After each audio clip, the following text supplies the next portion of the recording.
We started while I was a postdoc at U of M. So 2 professors there are heavily involved, and also we have collaborators at University of Wisconsin-Madison. And this is funded both by Minnesota Sea Grant and Wisconsin Sea Grant. So thanks to Marty.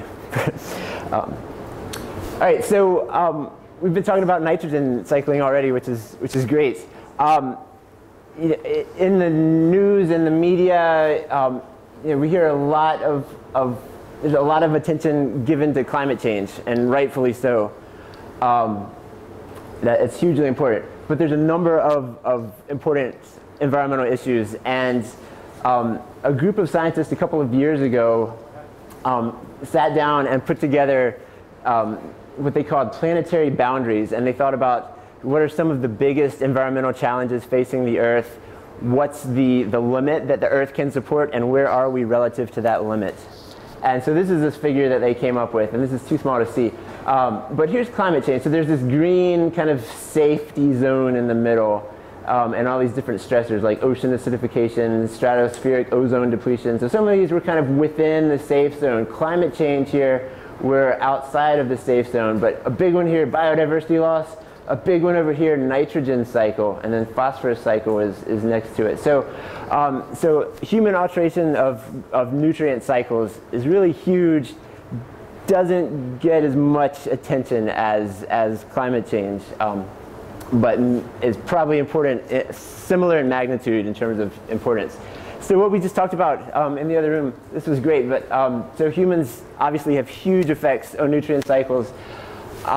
Much of this kind of is started in the 20th century when we started making synthetic nitrogen fertilizer. The Haber-Bosch process became feasible and economical, and we started fixing atmospheric nitrogen. So in addition to nitrogen fixing bacteria, and in addition to lightning, actually more nitrogen is now fixed by synthetic chemical processes through the Haber-Bosch process in chemical plants that now exceeds natural nitrogen fixation on Earth. And so that's pretty huge. We put a lot of nitrogen on crops, particularly corn is super nitrogen intensive. Some fraction of that runs off, right? This process is just inherently inefficient. So every step from the nitrogen fertilizer produced to what the farmer applies to what gets taken up by the crops to what gets harvested, we lose nitrogen at every single step. In food and then consumed.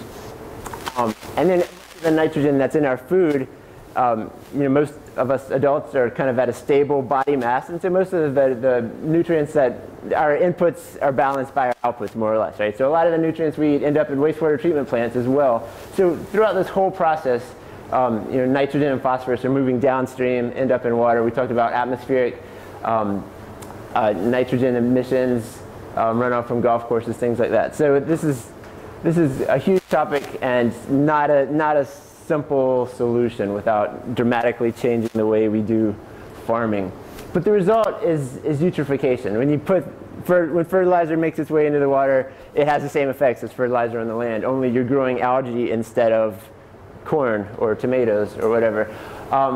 Most, in general, in freshwater, phosphorus is typically the limiting nutrient. And so Minnesota banned adding phosphorus as lawn fertilizer a few years back, and that's had some measurable effect. For some kind of complicated reasons, when you get out in coastal waters, in the nearshore ocean and coastal estuaries, typically nitrogen becomes limiting. So when you add nitrogen, you get algae blooms. So that's the more important nutrient to control. But they have the same effect. The fertilizer creates algae blooms. This algae dies and sinks, and as it decays, it uses up the oxygen. So if you have a stratified lake, then the bottom layer becomes anoxic, and fish and shellfish and things that live on the bottom, other than a few bacteria, are not going to do very well. So we're talking about estuaries, wetlands. This concept of ecosystem services has been around for maybe 10 years or so. And the idea here is that a lot of natural ecosystems provide us with services that are things that maybe we could do through engineering, but it would cost a lot of money. And nature does these things for free. So for example, from estuaries, from wetlands, they provide nurseries for fisheries, they have a role in flood control, they provide opportunities for recreation. We could probably come up with a few others. But they play a major role in removing nutrients. They take up nutrients that are coming from urban runoff or from upstream before water gets out into Lake Superior or the Atlantic Ocean. So Lake Superior is an interesting case because it is relatively pristine, oligotrophic. There's not a lot of biology going on out there. And yet nitrate levels have increased steadily for over a century. This is, these data points started about 1940. There's actually a few data points that are kind of sketchy, but go back as far as 1905, and the nitrate concentration was about 5 micromoles per liter. So there's been a steady increase up to about 27 micromoles per liter today. That's in the deep water. It's really constant. There's some, it may still be creeping up. So there's been this long sustained rise in nitrogen. The lake has very, very low phosphorus, which is a big part of the story. And one reason this is kind of interesting is compared to the ocean, it's super different. So this is a plot of thousands of data points from this global ocean database. And the bottom line is, this is basically a line. Phosphate is on the x-axis, nitrate is on the y-axis. So some places in the ocean have a lot of nitrate and a lot of phosphate. Some places in the ocean have not much of either. But the ratio is similar. It's close to 15 to 1 or 16 to 1. This is a pretty good straight line if you're plotting 1,000 data points, right? Lake Superior used to be around here 100 years ago. Now it's up here somewhere. So phosphate's super low, nitrate's very high. The nitrate to phosphate ratio in Lake Superior is something like 8,700. Phosphate's so low in Lake Superior that we can't even measure it really well. The technician in our lab was working on methods to like evaporate water down to concentrate the nutrients to get it to a range that we can actually measure it. So super low. So I could talk some more about that, but the bottom line is nitrate's been increasing and phosphate's super low. So we spent a couple years cruising around Lake Superior in the research vessel Blue Heron, which is right across the harbor from us here, and made lots of measurements of various aspects of the nitrogen cycle in Lake Superior, trying to understand what's behind this long-term nitrate rise.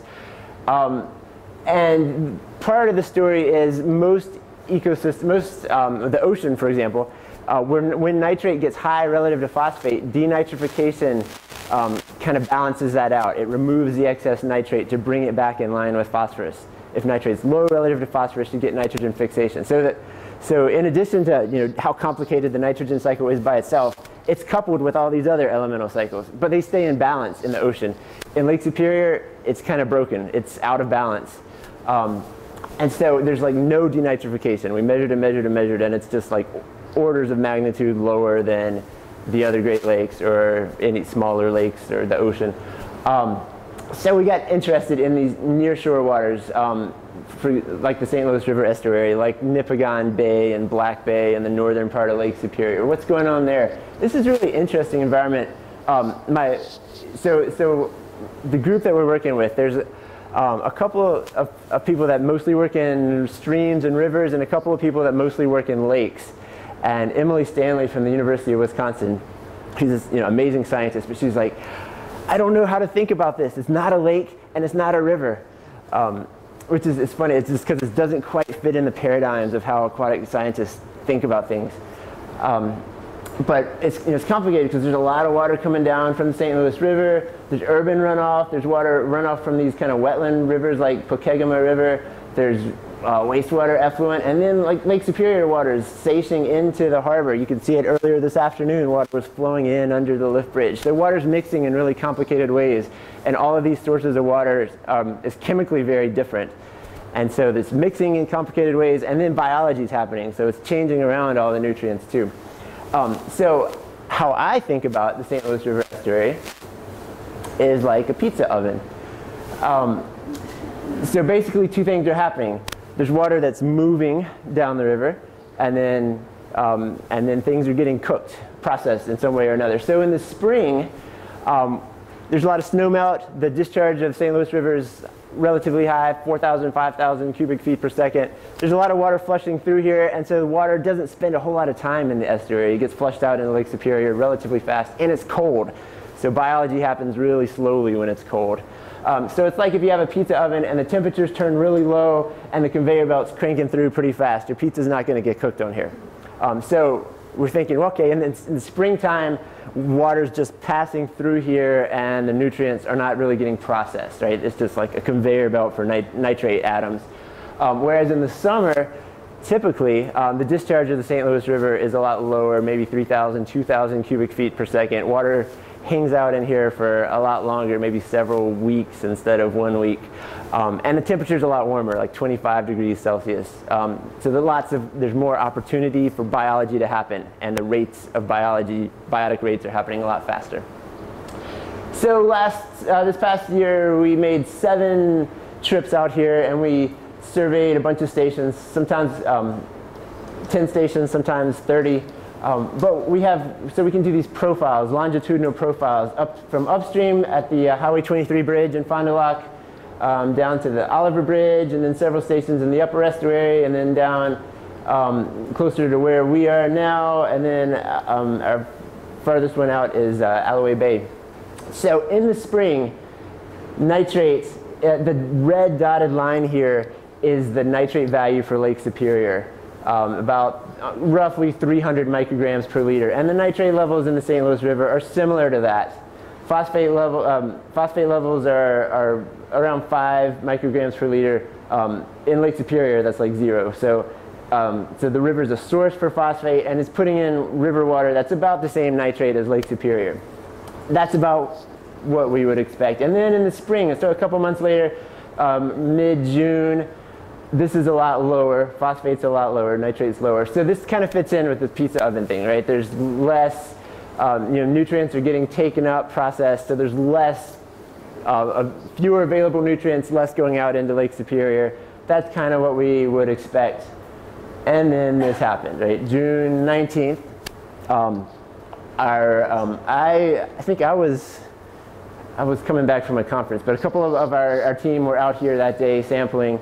And they got in right before the torrential rain started. So here in Duluth, you got 9, 10, 11 inches of rain, and throughout the whole St. Louis River watershed, which kind of curves up, there's at least 6 inches of rain or more. And so obviously that put a lot of sediment into the estuary, and the river discharge jumped up from, it was already kind of high, about 5,000 cubic feet per second, and it jumped up to about 40,000 cubic feet per second and stayed high for the next week or so at flood stage. And so after the flood, we have a few more trips later in the season, and these levels were a lot higher than they were in June. So nitrate levels were up closer to where they were earlier in the season. Phosphate levels were up closer to where they were earlier in the season.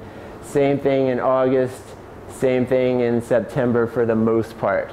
So what seems to have happened is that the flood kind of seemed to reset this normal seasonal pattern. Now we only have 1 year data, so I can't really say this as a scientist because we don't have a data from a normal year to compare it to. It'll be interesting to see what this year looks like. But what I would have expected is that most of the summer these would have been really low. Start high in the spring and then kind of move down lower and lower throughout the season. But after the flood, they were back up again. 2 possible things that could have been going on there. My colleague Luke, who's a master's student at UW-Madison, has been measuring denitrification in the sediments. What we do is we take little glass bottles, fill them with mud, so we get mud samples from our 10 stations here. We create a perfect environment for denitrification. So we add extra nitrate, we add sugar, so there's organic carbon for them to eat. We make them anoxic. We pump out the oxygen and pump in nitrogen because this denitrification only works in anoxic environments. So we create perfect conditions, and then we see how much denitrification happens.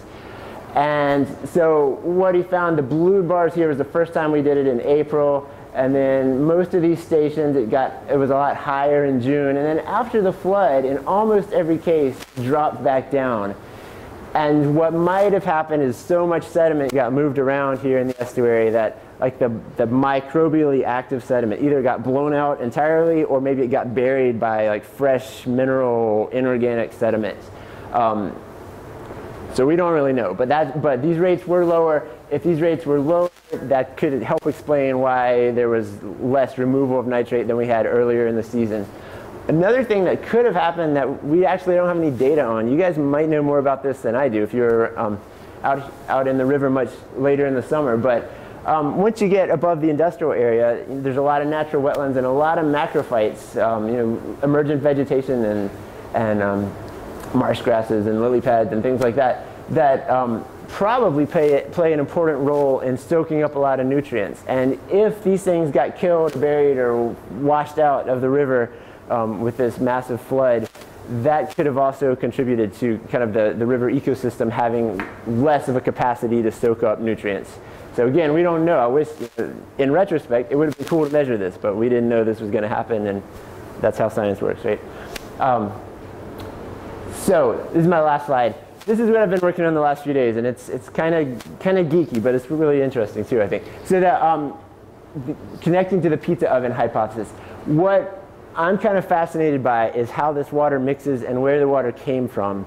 And so we've made all these kinds of measurements, conductivity and measures of trace metals and chloride and isotopes of water, deuterium and O18 isotopes in the water. So all these things have information about where the water came from. The water coming from WLSSD effluent has a certain chemical signature, and the water from the St. Louis River has a certain chemical signature, and the water coming in from Lake Superior has a certain chemical signature.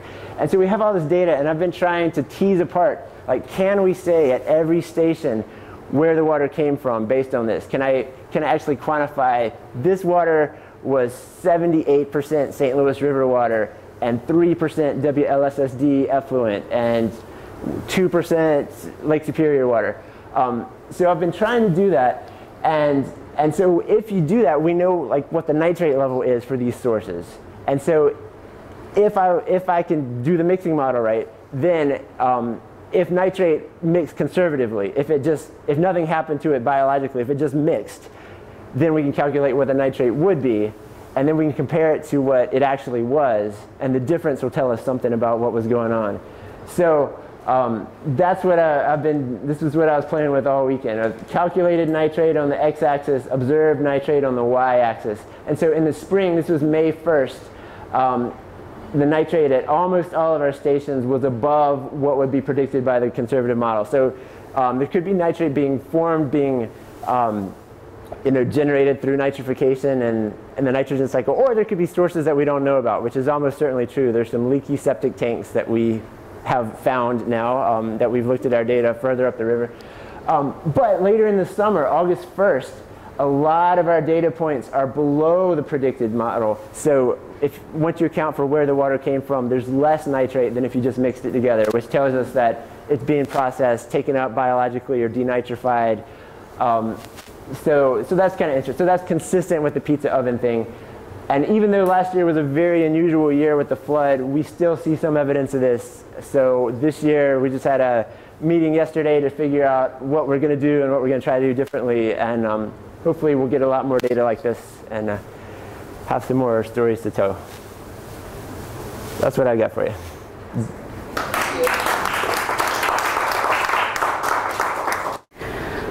Okay, so like she said, she asked me to talk. I'm like, well, I don't have a lot to talk with them about them because I still have all these. I'm still working on the data, and it's going to be another year. So this is my thesis is compiling all this data that we got together and then being able to present it. So, so I thought I'd talk about process and what we did out in the lake and where we sampled and what we found. And I've got a little story. There's a little story that came out about phosphorus from this. So I've been calling it flood apocalypse. All right. So you've seen this slide before. We got a lot of rain, a lot. And we were just lucky enough to have Liz Miner went out the day after. There happened to be a bunch of, they might have been educators, or else they were geologists or something. There just happened to be crews going out on the Blue Heron, on that day after the flood, and Liz got out there immediately the day after the flood and started sampling. And then when she told people that she got samples, all kinds of scientists were like, hey, can I measure, do you got some extra? Because I want to measure some things about that. And then from then on, we started, we should start sampling all the time. So I like these satellite images. You can see the sediment in the lake the day of the flood, the afternoon. And then what I liked even better is even 5 days later, you can see the plume just spreading throughout that whole western arm of the lake. And you wouldn't, and there was a part of me that's like, oh, Lake Superior is so big that, you know, could it really make, but it really, it was able to, you can see some of the sediment just even way up here in the Apostle Islands area. Okay, so, oh yeah, let's go back. So there you can see it's way better that way. So you can see just all that red right along the shore the day of, and then all of it spreading out throughout the rest of the week. And then towards the north area, is that also sediment spreading out? Or up here, is that just cloud? that's just cloud cover. Okay. Yep. So just here, yeah, the reddish color is what you're looking for this sediment. Okay, so what we did is we came up with a sampling plan. We have just outside of the lift bridge here, we call it the Duluth Entry, and then we have the Wisconsin Entry just outside of the, you know, where the Superior pier is. So you can clearly, we're not only like, you know, half a kilometer away from both of the outlets there and there. And then we found another spot that's a little farther out, we called it our Offshore Site. And the only reason we picked it is we just wanted something that was far enough offshore that we could do these 3 sites in a half a boat day. So we could do that little run in 4 hours on the boat. And then if we were lucky, we tried to get every 2 weeks, we could do this whole circuit all the way out here to M1 and down here in the Wisconsin area. So we tried to do this circuit in a day, and it would take a day to do that circuit. And then a couple of times later on in the summer, we were able to get to Western Mooring, and then some other folks took some measurements at Central Mooring. But whether we'd actually, we wanted to see use this as a non-impacted site. So we wanted to see the impacted sites and then the non-impacted sites. And there was a part of us that were like, oh yeah, this one will be our non-impacted site. But you can see that depending on the wind pattern and depending on the day, it really could become impacted. And we did see that. And that's one of the things I'd like to see is like how that, I'd like to do some studies on how that M1 site got impacted over time. Okay, so we went on 15 different cruises over the summer and fall, and we took 903 different samples. And I'm still working through those samples. And it's a pile of data that I don't even know if I have it all. Liz is like, did you run these samples? I don't even know. I don't know. Somebody, I think Betsy did it. Anyway, that's where we're at right now, is just looking at a bunch of spreadsheets. But there's the blue heron, but you can't, it's right, you can see it right from here. The blue heron is parked right there. So we went on the blue heron, and actually I should tell you, I was a high school teacher for 10 years, so I'm a lot more comfortable if people ask questions throughout in the middle of the talk. I didn't put a lot of, you know, so you can definitely ask me questions and I'll know where to go with my talk. So I wanted to talk about the process. How many of you have heard anything about how the blue heron does any? Okay, good. A little bit. Okay, so this is at the back. On the back of the blue heron, you can see it's got these big this big arm thing that can lower stuff down into the water. And this is called the CTD, and it's got all these little PVC tubes that have caps on the top and the bottom. They're open when it goes down, and then it clamps shut and traps the water. And you can, and it's got this like wire controlling it, collecting data in real time, and you can tell it to snap those bottles closed whenever you want, which is nice. So you can collect water at 12 different depths whenever you want to.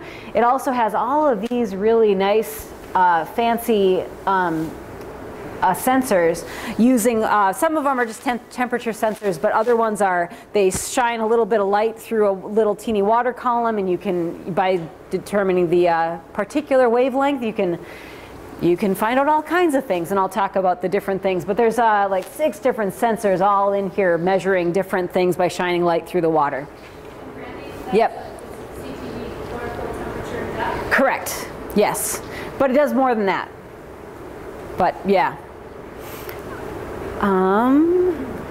So I just wanted to show you like some of the interesting data that I'm going to go through these as they apply to the flood in a little bit later, but I just wanted to use them as an example of what the CTD can tell us. And it's kind of interesting. You got it goes down, it gets sent down in the cable, and then it comes right back up, and it's sending light through little water columns the whole way through, and you end up with a nice profile of what the lake is like over depth. And so we got this temperature, and you can see it's warm at the top in the summer, of course, and then gets cooler down at the bottom. And then you got your chlorophyll, of course, is higher near the top. You got more plants, more algae, and then it decreases when there isn't any light, except we do have a little bit down here because, you know, some of the chlorophyll, some of the algae falls down and you still detect it. And then this is CDOM. This will be matter later. It's color dissolved organic matter, and it's that stuff that makes the water look brown. You know, those humic acids and stuff that come from bogs and decaying plants and things. Say again? Is it the same thing as staining or the same thing as turbidity? Turbidity is different because that can be particulate matter. This is actually dissolved chemicals that absorb light at a certain particular frequency. It's the generally yellow colored stuff. Okay, so that you can get this profile, and I've only got these 3 that were mattered for our thing. I can also measure transmittance, which was really interesting. Right after the flood, they've got a laser that shines through a little bit of water like this big, and normally transmittance is like 98, 99, % of the light will make it through the water. With Lake Superior, it's really nice and clear. Actually, it's probably more than 99% of the light will make it through. But after the flood, when they were measuring out there, 0 of the light made it through a little column of water like that right after the flood, because it was so dirty. There was so much sediment in there, not a bit of the light could make it through. And that's like the worst we've ever, I mean, of course, it's worse than we could ever see it. So that's,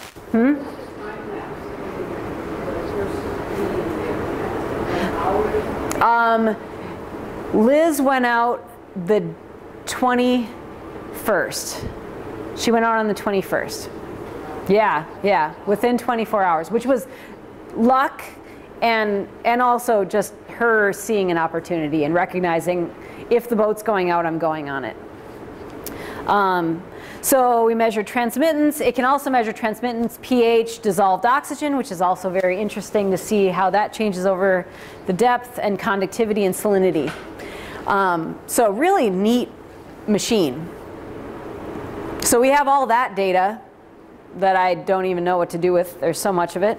And then, so once we collect the water off of the CTD out of those tubes, we filter, because we want to see all the particulate matter. That could be all the sediment. It could also be the little organisms, and it can also be the algae parts get stuck on a filter.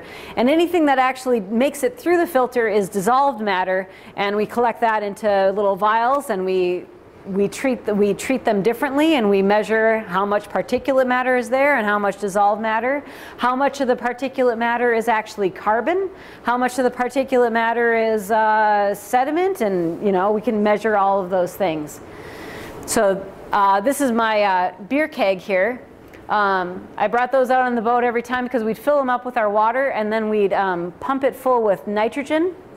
And the nitrogen would give pressure enough because the filter is stuck in this little filter holder, and we'd pressurize the water to go through the filter, and then we'd collect it, and that's how we would filter it so it would go fast. So the samples we collected, we got the dissolved organic carbon, we got the particulate organic carbon, so you saw those two different separations. We got the total organic carbon, we got the colored dissolved organic matter in two different ways from the CTD, and then also measuring it in samples.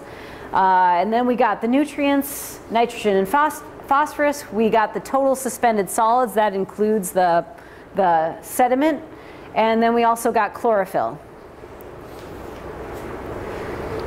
So I'm going to talk about the elemental nutrients. We talked about you guys know the carbon cycle, and it's totally complex, and I haven't even gotten close to figuring out my carbon stuff yet. So I can't tell you anything about that yet. But the nitrogen cycle was covered by Chip and the lesson. But I'd like to talk about phosphorus because we actually had some interesting initial data that came out of the phosphorus. Phosphorus has a pretty simple cycle. I'll show you the basic cycle of phosphorus. But we already talked about how it's a limiting nutrient, especially in Lake Superior.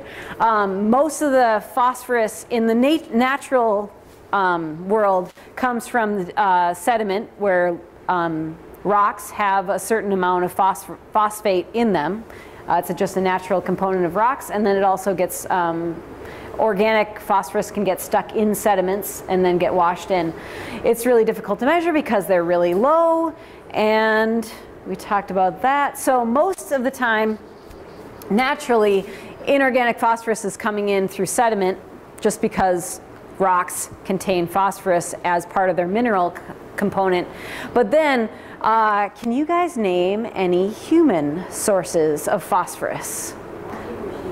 Yes, it used to be. Luckily, most of our laundry detergent does not. It's phosphate-free. So you're looking for your phosphate-free laundry detergent, because if you're just washing that laundry detergent right into the lake, the phosphorus doesn't go away. When you rinse your clothes out, it just goes right into the lake. And and then we're putting it into the lake, and it can make a big difference when we're talking about those tiny little amounts of phosphorus. If we add unnatural sources of phosphorus, human sources, it'll can cause algae blooms.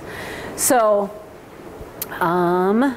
and then it gets intake by plants because, hey, it's a limiting nutrient, so it gets really sucked up quickly, and then they die, and then the organic phosphorus can be turned back into inorganic phosphorus by bacterial action, and then we're back around.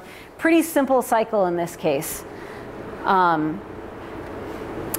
So we would expect that if we have this lots and lots and lots of sediment coming into the lake, that would mean we'd have an increase in phosphorus in our lake, and it should be observable. And if we have an increase in phosphorus, if it's such a limiting nutrient, we should have an algae bloom.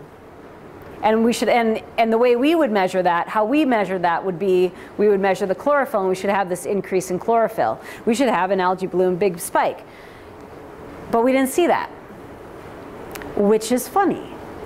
So you can see, here's our total phosphorus, and I'll just you remember my 3 sites, the offshore, and then these 2 are right off, just off of the entry, so they're going to be the most impacted sites, and that's going to be the last to be impacted, a little farther offshore. And you notice it's kind of cool, you've got really low phosphorus on the offshore site the day after the flood, and these 2 are, as far as I'm concerned, kind of off the charts compared to, this is Lake Superior, that's really ridiculous amounts of phosphorus. And then we see the phosphorus, and what I think is interesting is seeing this that offshore site now rising up, and we've actually got some phosphorus at the offshore site. So we've got that whole western arm increased in phosphorus. And then these ones, the other close sites, are now flushing out and eventually coming back down to their base levels. And this is pretty much back to, you know, levels that we would expect. Once we were in August, it was mostly back down to baseline phosphorus levels.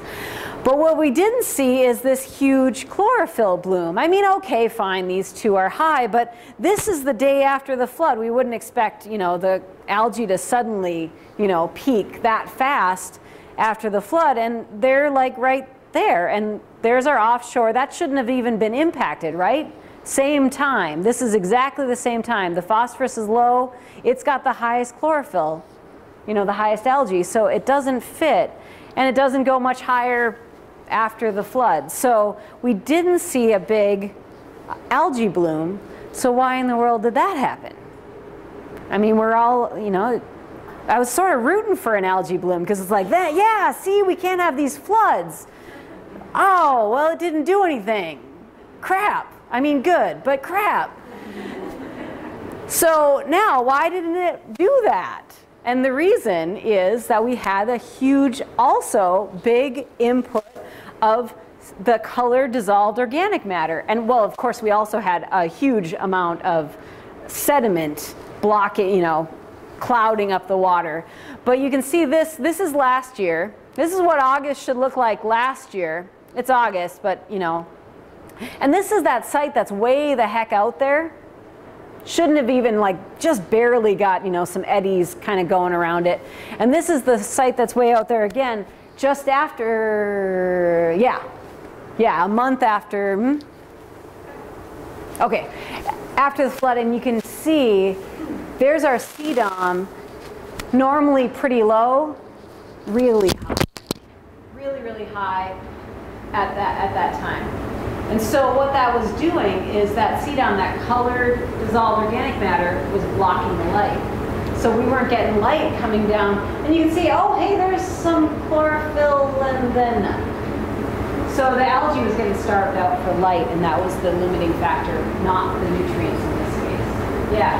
Like a big call out, like I got friends who did the phosphate generation, third generation was out there. They said for the first time they were out on an island. Yeah. They were bigger islands. The first time they saw algae, one of them was eaten. Okay. They saw algae being around for folks, the sea cave, and maybe it washed in there. Right. They've never seen that before. And I thought that I saw that also in the on the shore. Like all of our rocks were covered in algae, and that's really weird, you know, to have, you know, the beaches be covered in algae. But that's like right at the surface. And we've got some, you know, at the surface, but we aren't seeing the big chlorophyll bloom because anything below, you know, a reasonable amount is not getting enough light to grow. Out in the middle of the lake. So then the other last little story that I thought was interesting was the total suspended solids.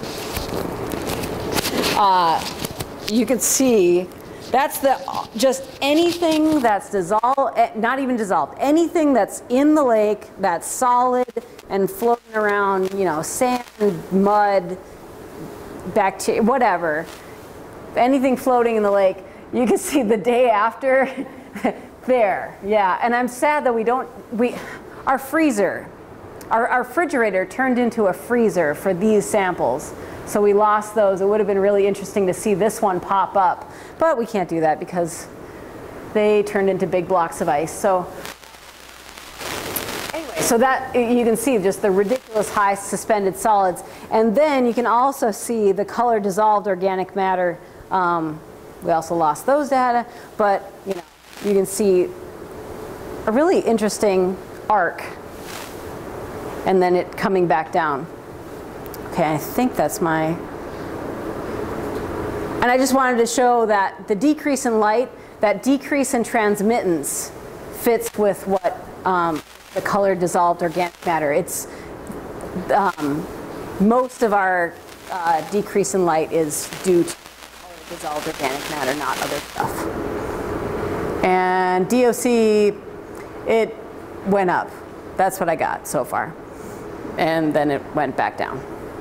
Okay, there, good. Results. It is resettling to pre-flood values. It's a big lake. I guess that's the important, it's nice to be reminded that it is a big lake and it can absorb those events, but it did make a big immediate response.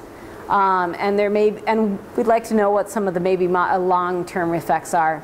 And I'll be going out to do just sampling, mostly to just get a baseline at the end of the year, at another year, and then also to just test whether or not my methods were decent.